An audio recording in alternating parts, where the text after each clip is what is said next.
নমস্কার। ঠাকুরকে প্রণাম জানিয়ে আজকের নিবেদন শ্রুতিতে রাম ঠাকুর থেকে ঠাকুরের লীলা প্রসঙ্গ। ডাক্তার যতীন্দ্রমোহনের একজন নিকট আত্মীয় তার কাছে অনেক দিন ধরেই ঘুরছিলেন। তিনি বিপন্ন, উদ্ধারের জন্য 25,000 টাকা তার অবিলম্বে প্রয়োজন। এ কারণেই ডাক্তার যতীন্দ্রমোহনের কাছে তিনি বারবার করে আসছেন। সুদীর্ঘ জীবনে ডাক্তার যতীন্দ্রমোহন উপার্জন করেছেন প্রচুর। স্বভাবত দানশীল ছিলেন তিনি।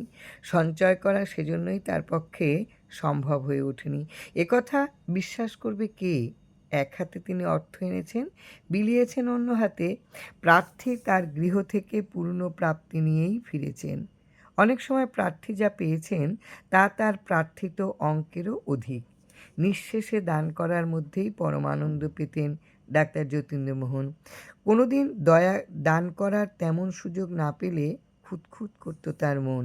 দিনের ত্রুটি যেন কোথায় রয়ে গেছে। সঞ্চিত অর্থ না থাকায় ডাক্তার যতীন্দ্রমোহন তার নিকটাত্মীয়ের প্রার্থনা পূর্ণ করতে পারেননি। 2-1 হাজার টাকার ব্যবস্থা তাকে তিনি করে দিতে পারেন, কিন্তু একসঙ্গে 25,000 টাকা জোগাড় করে দেওয়া তো তার পক্ষে সম্ভবপর নয়। একদিন ওই আত্মীয়টি চলে যেতে ঠাকুরমশাই তার ওই আত্মীয়টির বারে বারে আসার কারণ জিজ্ঞাসা করলেন। ডাক্তার যতীন্দ্রমোহন ওই আত্মীয়টির অর্থের প্রয়োজনীয়তা এবং সঞ্চয়ের অভাবে তার অক্ষমতার কথা ঠাকুরমশাইকে খুলে বললেন। ঠাকুরমশাই ধার করে ওই টাকা তার আত্মীয়কে দিতে বললেন, কারণ তিনি বিপদগ্রস্ত। বিপন্নকে উদ্ধার করা ডাক্তার যতীন্দ্রমোহনের একান্ত কর্তব্য। ঠাকুরমশায়ের আদেশ শুনে তিনি বললেন, বাবা, ধার করে ওকে না হয় টাকা দিলাম, ওর বিপদ কাটবে, কিন্তু 25,000 টাকার ঋণ আমি শোধ করব কী করে? ঠাকুর বলছেন, আগে তো দেন, ঋণ পরিশোধ আপনি ঠিক করতে পারবেন। 25,000 টাকা সংগ্রহ করে ডাক্তার যতীন্দ্রমোহন তার আত্মীয়ের বিপদ ভঞ্জন করলেন, কিন্তু ওই টাকার ঋণ নিয়ে তিনি বড়ই অস্বস্তি বোধ করছিলেন। সত্বর পরিশোধ না করা পর্যন্ত তিনি স্বাচ্ছন্দ্য বোধ করছিলেন না। এত টাকার ঋণ তিনি কী করে শোধ দেবেন? খরচ কমাবার ব্যর্থ প্রচেষ্টা তিনি ইতিমধ্যে করেছেন অনেকবার, কিন্তু বিশেষ প্রয়োজন যার তাকে তো তিনি বিমুখ করতে পারবেন না। তবে কবে এই ঋণ শোধ হবে, এই দুশ্চিন্তাই তাকে মাঝে মাঝে পীড়ন করছিল। মাসখানেক পরে জয়পুরের মহারাজের কাছ থেকে তার ডাক এলো। মহারাজা অসুস্থ। ইতিপূর্বে মহারাজা 2-3 বার তার চিকিৎসাধীনে ছিলেন। এবারও তিনি অসুস্থ, তাই ডাক্তার যতীন্দ্রমোহনের ডাক পড়েছে। ডাক্তার যতীন্দ্রমোহন জয়পুর যাত্রা করলেন। মহারাজাকে পরীক্ষা করে তিনি দেখলেন এবং ভারতের খ্যাতনামা আরও 2জন চিকিৎসক ইতিমধ্যে তার ব্যাধির নিরাময়ের জন্য সর্বপ্রকার ঔষধই দিয়েছেন। তার মতে ওই রোগ উপশমের জন্য দেওয়ার মতন আর কোনো ঔষধই নেই। তবুও মহারাজা কল দিয়ে কলকাতা থেকে তাকে ডেকে এনেছেন। প্রতিদিন 1,000 টাকা করে ফি দেবেন, অথচ তিনি কোনো প্রকার প্রেসক্রিপশান করবেন না। এটা অত্যন্ত অশোভন। সেই কারণেই ডাক্তার যতীন্দ্রমোহন অনিচ্ছা সত্ত্বেও একটি ভিটামিনের প্রেসক্রিপশান করলেন, যার মূল্য সে বাজারে 4 টাকা 12 আনা মাত্র। আশ্চর্য ফল পেলেন জয়পুরের মহারাজা। ডাক্তার যতীন্দ্রমোহন কলকাতায় প্রত্যাবর্তনের কথা বলতেই মহারাজা তাকে আরও একদিন থেকে যেতে বললেন। এই করে 10টা দিন কাটল তার জয়পুরে।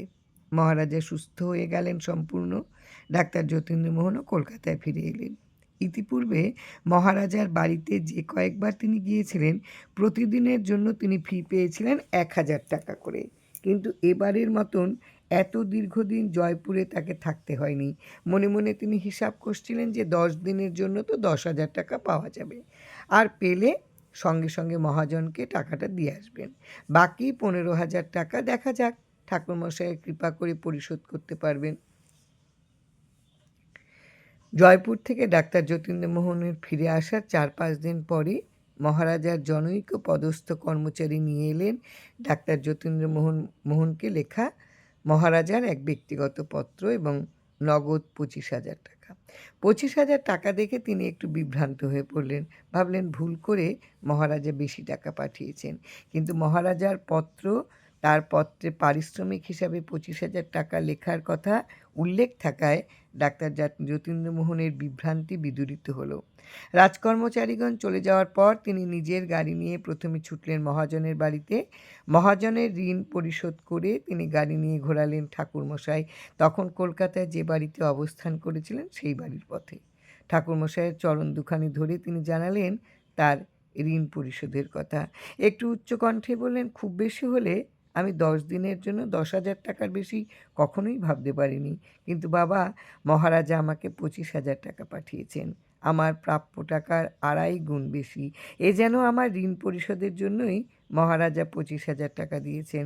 আপনি যখন ধার করে ওকে টাকাটা দিতে বলেছিলেন তখন অনেক দ্বিধা ছিল আমার মনে। অত বড় ঋণ একমাত্র আপনার করুণাতেই আমার পক্ষে এত শীঘ্র পরিশোধ করা সম্ভব হয়েছে। ঠাকুরমশাই উত্তরে বললেন, বিপন্নকে সাহায্য করলে ভগবানই উদ্ধারকর্তা হন, মানুষ দিলেই পায়। জয়রাম, জয়রাম, গুরু কৃপায় হি কেবলম।